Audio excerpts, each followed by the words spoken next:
Stern, it mentions Howard Stern, but I don't believe it even names any other comedians throughout the entire book. I try to do a double check and make sure of that when I started thinking about this, but I can't find a third comedian. His book mentions two comedians and only two, Stern and Kaufman. When he interviewed me, didn't know me, and I was on the street and he asked me the question, who are your influences? I said two comedians, Stern, Kaufman. I just think that is bizarre. I don't know if anybody else does, but I'm just blown by that fact. And you never said a word about it. You had read my book, you had heard my interview, you knew what, and you never said anything. Why not? I didn't say much to you during the whole interview. I don't say much in an interview. I just try. Don't you think that's bizarre if you knew that? You were sitting on that information the whole time? I can't say I even thought about it. Okay. Yeah.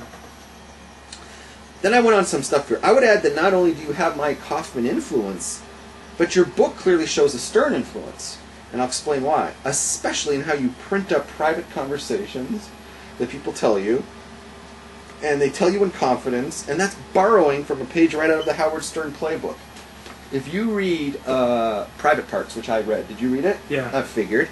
If in Private Parts, what he does? He has a conversation with his mom, he puts it right into the book. You know, it's amazing. Okay, here's a Stern connection between us.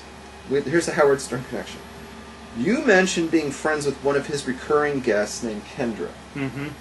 Another such recurring guest of Howard Stern, look it up on the internet, was a porn star named Blue Iris. Okay? She was simultaneously a cast member, not only of Stern's Whack Pack, but also of a comedy show here in L.A. that I was in called The Ding Dong Show, which I rehearsed for with her numerous times in her apartment. So while you were hanging out with Kendra, I was hanging out with Blue Iris. Isn't that weird? Yeah. Your book mentioned both Melrose Larry Green and the Comedy Store. Yeah. Melrose Larry Green regularly attended my performances at the Comedy Store in the Ding Dong Show. He knows both of us. I see him sometimes at these right-wing events, I guess. Yeah, I was surprised you didn't get along with him because he's a big-time Republican. We get along fine now, but... The last time I saw him was in the Comedy Store, and he was going off on how Rumsfeld was a great guy and blah, blah, blah, blah, blah, blah, blah. It was during the Iraq War. But whatever.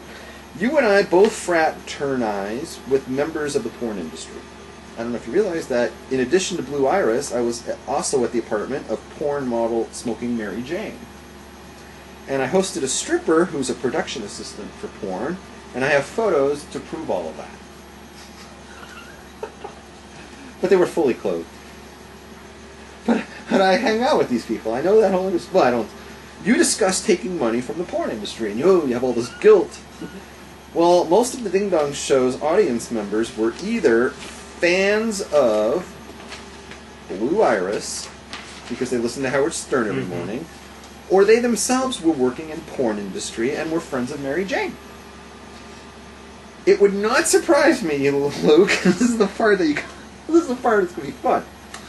It would not surprise me if some of the individuals you named in your book saw me perform on stage. That would not surprise me. Mike Albo was all over your thing. Yeah. It sounds familiar, and I think he was a regular in our audience, but I'm not positive. If you have any communication with him today... We're not on friendly terms. I had a feeling since he was trying to kill you. That usually makes for kind of a rocky relationship. Yeah. But that name sounds familiar when I was reading it, and I just have the feeling that he was one of our regulars in the audience. But I'm not positive. I would love for you to clarify that, but I don't know. So while these people hated you, they liked me. Which is also weird because they saw you running around with the yarmulke, and they would see me running around with the yarmulke on stage, and they never came and told me or anything, you know? Mm-hmm. Okay. Both of our books mention blowjobs, Playboy, and masturbation. Oops, there's the door. Gotta get it closed.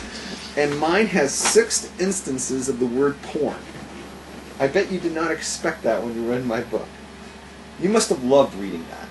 And for what it's worth, we both mention the phrase solitary confinement. Yeah.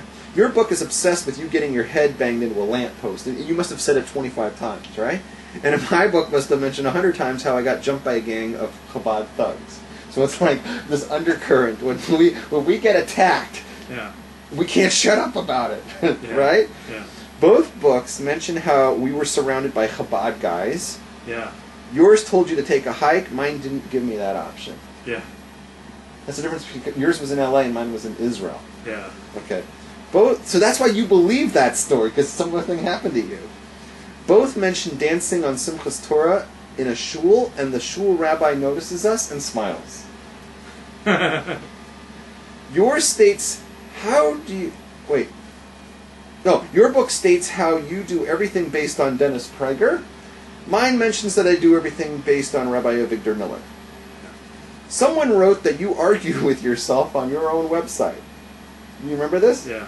Well, almost every essay in my book concludes with an entire back and forth argument between myself and my imaginary critics.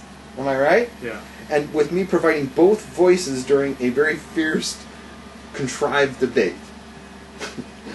For the reader who reads all of these essays like in 1 week, it must be very funny to see Rabs at the end of every essay arguing with himself. It's no different than what that guy complained about you on your website. Both of our books detail the struggles of trying to convert to become a Jew, and in fact, the most popular essay in my book, by far, is the one dedicated to potential Gerim. Finally, your book ends in 2004, and it's published that year. That's significant because my first book, not this one, was also published in 2004, and during that same year, my life went into a total tailspin, which led to me writing the book you just read. Okay, now I found some different... Any questions on that? Any comments? Now the differences between our two books. There are some real thick differences. I found 3. Whereas throughout my book, I discuss me being suicidal. Not only does your book never state that about you, but when asked if you were suicidal, you flat out deny it.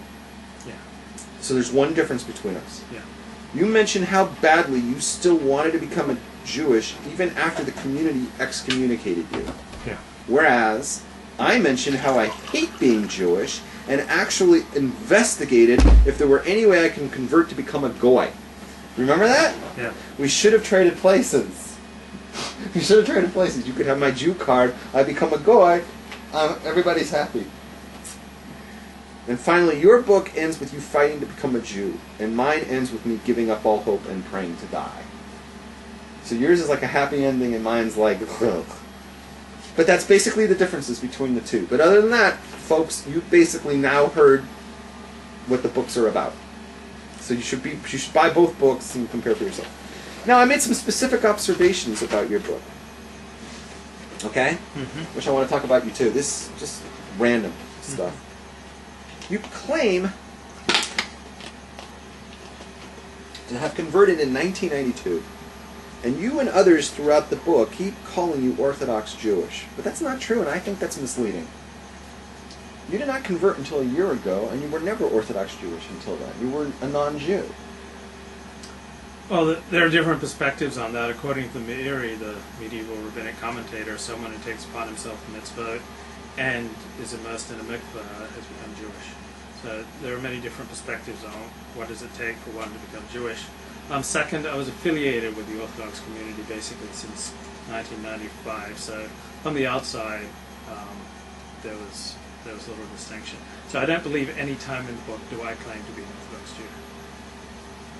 But people perceive me as one because the outside world perceives anyone who keeps Shabbat and tries to keep kosher as You Orthodox talk... Jew. No, the whole way through the book... Let's put the book ends... You're not Jewish yet, according to Halacha. Right? You never had your conversion. Well, it depends on which medieval authorities you cite. As I mentioned, there are many perspectives on conversion in Jewish tradition. But you're going around telling everybody, like your parents and all these people, like my life in as an Orthodox Jew, blah, blah, blah, blah, blah, blah, blah, blah. And I thought, that's misleading. You were never Orthodox Jew. Not back then. That's how I see it. Okay. All right. We talked about this on the phone.